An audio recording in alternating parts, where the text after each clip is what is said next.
Assalamualaikum warahmatullahi wabarakatuh. Sekarang kita berada di depan bangunan Lawang Sanga yang letaknya di pinggir Sungai Krian. Ini merupakan gerbang menuju Keraton Kasepuhan melewati jalur air. Lawang Sanga ini, lawang artinya pintu, sanga itu artinya 9. Di bangunan yang memiliki 9 pintu. Ini merupakan bangunan terpenting bagi Keraton Kasepuhan pada masa itu untuk pusat perdagangan juga. Ini merupakan pelabuhan keraton. Nah, bangunan Lawang Sanga ini tepat di pinggir Sungai Krian. Sungai Krian ini sumber mata airnya dari Gunung Ciremai bermuara di Laut Jawa. Jadi tamu-tamu yang hadir dalam undangan Gotra Sawala kebanyakan melewati jalur air.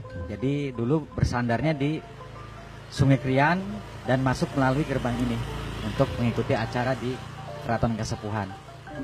Juga fungsinya Kali Krian ini selain untuk pertahanan, untuk jalur transportasi lewat air menuju ke Keraton Kasepuhan. Jadi sangat strategis tempat ini. Nah, di belakang sebelah sana, di sebelah selatannya terdapat Padepokan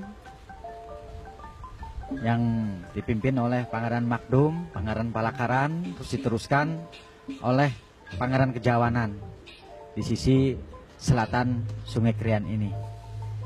Nah, baik, kita sekarang melihat bagian-bagian yang ada di Lawang Sanga ini. Assalamualaikum warahmatullahi wabarakatuh. Kita bersama di sini berada di situs Lawang Sanga. Lawang itu ya pintu, Sanga 9. Disebut juga Gapura Marga Raja. Marga itu jalan, raja itu ya raja, jalannya raja. Di daerah di sini ini pada waktu awal-awal dari Keraton Pakungwati adalah merupakan port di entry dari kegiatan sosial, politik, ekonomi. Nah, masalah tukar menukar barang, sistem barter juga terjadi di sini, semacam pabean lah begitu, tapi juga sekaligus benteng pengaman. Karena menurut naskah, di masuknya dari pintu gerbang tadi yang di situ, kemudian tembus ke Gunung Indrakila, itu di situ ada labirin yang terbikin dari pohon-pohon, tanaman-tanaman yang akan berfungsi untuk keamanan sehingga menyesatkan bagi orang yang ingin merusak kerajaan Pakungwati. Jadi sistem pertahanannya menggunakan labirin itu, meniru labirinnya China begitu. Nah, 1479 Sunan Gunung Jati menjadi raja. Nah, jauh berabad-abad sebelumnya, di belakang saya ini, di sana sungai. Orang sekarang menyebutnya sungai atau kali Kesunean. Kali Kesunean. Ada ceritanya di situ. Tapi yang paling pokok adalah Sungai Suba, di mana sungai ini mempunyai fungsi sosial keagamaan yang sangat luar biasa. Pada abad keempat, sungai ini disebut Sungai Gangganadi oleh para pelarian politik dari negara India. Kemudian menusuk sampai kilometer 20, membuat suatu kerajaan, yaitu kerajaan Indraprahasta di lereng Gunung Ciremai yang saat itu disebut Gunung Gede. Bahkan orang-orang India menyebutnya Gunung Indrakila.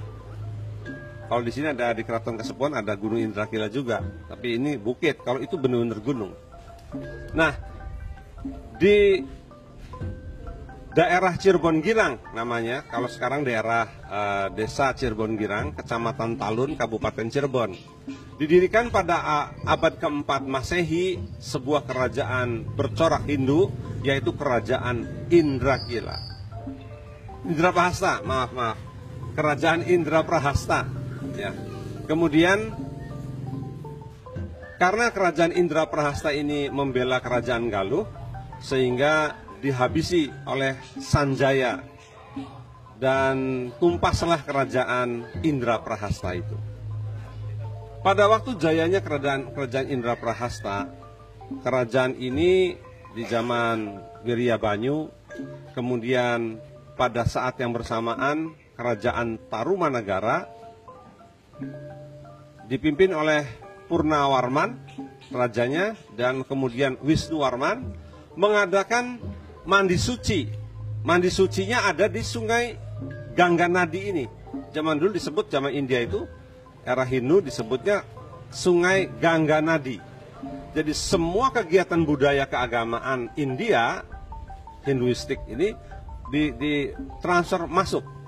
Gunungnya jadi namanya Gunung Indrakila, sungainya Gangganadi, kerajaannya menjadi nama Indraprahasta. Dan menjadi tempat mandi suci para pembesar-pembesar dari Nusantara. Artinya bukan hanya dari Cirebon saja. Itu menurut naskah. Dari Sumatera, dari Kalimantan, dari Jawa Timur, Jawa Tengah, Jawa Barat sendiri, semuanya mandi suci di Sungai Gangganadi. Sudah barang tentu berarti budaya ini analisis saya, tidak terdapat di dalam naskah, hanya analisis saya. Kalau budaya Gangganadi ini diterapkan, berarti ada pembakaran jenazah atau mayat. Kalau ada pembakaran jenazah mayat, seperti halnya sekarang masih berlaku di Sungai Gangga di India, itu kan tidak matang, itu masih setengah matang kalau sate kambing sih. Artinya jenazah itu dihanyutkan di Sungai Gangga, dan sungai itu sungai secara ilmu medis ya kurang higienis karena tidak hangus atau menjadi abu begitu. Nah, kemarin kita sudah masuk ke Museum Benda Kuno. Di sana ada salah satu sampel, yaitu tengkorak buaya putih yang biasa disebut dengan buncul. Bahasa tradisi buncul namanya. Nah, saya pikir bahwa mayat atau jenazah yang tidak sempurna pembakarannya itulah menjadi santapan buaya-buaya yang ada di muara Sungai Gangganadi ini, yang di sebelah belakang saya ini. Nah, tetapi kemudian buncul ini atau buaya-buaya ini sudah tidak mengkonsumsi jenazah lagi. Karena apa? Muncul Islam.